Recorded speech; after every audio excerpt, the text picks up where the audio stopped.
तो आपके क्या विचार है अभी के राजनीतिक पे? देखिए, विचार तो मेरे कुछ नहीं है, पर कुछ ऐसी बातें हैं जो मेरे दिल में है और जो मैं आप लोगों से शेयर करना चाहता हूँ। हम्म, एक्चुअली हमारे देश को आज़ाद हुए हुए आज करीबन 70 से 75 साल हो चुके हैं, और 70 से 75 सालों में हमने बहुत सारे प्रधानमंत्री देखे हैं, और आज जिस युग में हम जी रहे हैं वो हमारे प्रधानमंत्री हैं श्री नरेंद्र मोदी जी। तो अभी मेरी उम्र 28 साल है, 28-29 साल है, और करीबन 10 साल पहले वो प्रधानमंत्री बने थे जब मेरी उम्र 20 साल थी। और उस समय इंडिया उस तरीके से डिजिटलाइज नहीं हुआ था। आप कह सकते हैं कि अभी हो रहा था। उस समय फेसबुक का ज़माना वगैरह ये सब बूम पे था, लेकिन आ रहे थे बूम पे। मैंने देखा है अपने आसपास के लोकेलिटी को डेवलप करते हुए, वो डिजिटलाइजेशन के मूड में कह लीजिए, या फिर जो भी चीज़ें हैं कंस्ट्रक्शन को लेके कह लीजिए, ये सारी चीज़ों में डेवलपमेंट मैंने होते हुए देखा है।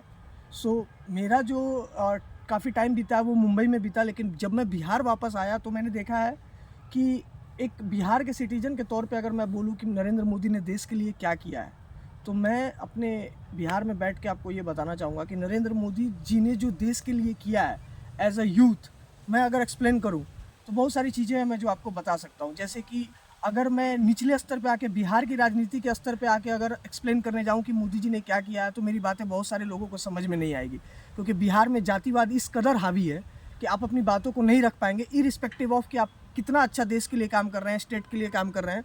लेकिन जातिवाद यहाँ पे इतना हावी है कि आप अपनी बातों को प्रमुखता से नहीं रख पाएंगे और आप उसका कोई सेंस नहीं बनेगा, क्योंकि वोट जो है यहाँ की जनता सिर्फ और सिर्फ जातिवाद पे देगी। बट फिर भी एक सच्चे नागरिक के तौर पे अगर मैं अपने विचार जो है अगर वो रखूँ, तो मेरे हिसाब से नरेंद्र मोदी जी ने जो मेरे लिए किया है, इस देश के लिए किया है, जैसे कि अगर आप देख सकते हैं अभी आसपास के जो सारे देश का सिचुएशन है, लाइक पाकिस्तान बैंकरप्ट हो चुका है, उसके पास फिनेंशियली बहुत वीक है, बहुत सारे उसके प्रॉब्लम्स चल रहे हैं। अफ़गानिस्तान का वही हाल है, चाइना का वही हाल है, आसपास का सारा श्रीलंका का वही हाल है, बांग्लादेश का वही हाल है। हमारी सारी जो आसपास के देश है वो सारे देश डिस्टर्ब हैं। हमने कोरोना काल देखा हुआ है, कोरोना काल में सारे विश्व की इकोनॉमी धराशायी हो गई थी, पर इंडिया फिर भी स्टेबल खड़ा है, सबसे बड़ी बात। दूसरी, मैं आपको प्रमुखता से ये बात बताना चाहूँगा कि हमारा इकोनॉमी अभी पूरे अर्थव्यवस्था जो है हमारा पूरे विश्व में तीसरे नंबर पे है, 5वें नंबर पे है। सोचिए कि अभी अर्थव्यवस्था कितना स्ट्रॉन्ग है। हमारा 150 करोड़ का आबादी है, फिर भी मोदी जी ने क्या अच्छे तरीके से मैनेजमेंट करा है कि 150 करोड़ की जनता आसानी तरीके से अपने जीवन यापन कर रही है। हमारे देश में क्राइसिस नहीं है। अभी अगर आप अमेरिका का हाल देखेंगे, तो अमेरिका वार में लगा हुआ है। रूस यूक्रेन के वार में वो उसका कितना पता नहीं इकोनॉमी को वो पानी की तरह बहा रहा है हथियार के पीछे। आप अगर रसिया को देखेंगे वो भी वार में है, चाइना को देखेंगे वो ताइवान के साथ वार में है, पाकिस्तान को देखेंगे वो वार में है, वो इंडिया के खिलाफ कुछ ना कुछ सोचते रहता है। अगर आप यूरोप में देखेंगे तो वैसे ही क्राइसिस है, हर चीज़ें महंगाई बढ़ी हुई हैं, क्योंकि और अगर आप ईरान देखेंगे तो ईरान इजराइल युद्ध में लगे हुए हैं। शांति अगर कहीं पर स्थापित है वो तो सिर्फ और सिर्फ इंडिया में है। इंडिया डेवलप भी कर रहा है, सारे सेक्टर्स डेवलप कर रहे हैं। आप अगर देखोगे डिजिटलाइजेशन के मामले में इंडिया कितना आगे बढ़ चुका है, कितना डिजिटल इंडिया आप कितना लेवल पे पहुंच चुका है, आप देख सकते हो। दूसरा, मोदी जी ने 4.5 करोड़ लोगों को स्टार्टअप करने के लिए लोन दिया है मुद्रा योजना के तहत, जिसके तहत सोचो कि कितने लोगों ने बिजनेस डाला होगा, कितने लोगों को रोजगार मिला होगा। ठीक है, इसके अलावा उन्होंने उज्ज्वला गैस योजना जो है, जो गरीबों के लिए, अगर आप पूछो कि उन्होंने क्या किया है, तो गरीबों के लिए उन्होंने सबके घर घर सिलेंडर पहुँचाया। ठीक है, उसके अलावा आप देखो अभी हर तरफ का रोड, गाँव का किसी भी गांव में चले जाओ, हर तरफ आपको रोड मिलेगा।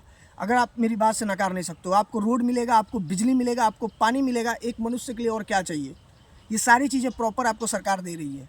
ठीक है, फिर भी मैं आपको बोलूँगा कि और गरीबों के लिए उन्होंने क्या किया है, तो उन्होंने ये जो रिक्शा ठेला वाला है उनके लिए भी लोन दिया, उन्होंने विश्वकर्मा योजना के तहत लोन दिया, उन्होंने जन आधार योजना 50 करोड़ आदमियों का उन्होंने अकाउंट खोला।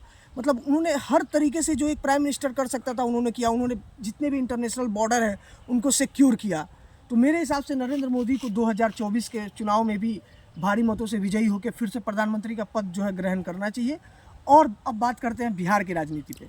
तो बिहार की राजनीति पे मैं अभी बोलना चाहूँगा कि बिहार की राजनीति पे मुझे नहीं लगता है कि मैं अगले वीडियो में आपको बिहार की राजनीति के बारे में बताऊँगा। फिलहाल मेरे यही विचार थे। धन्यवाद।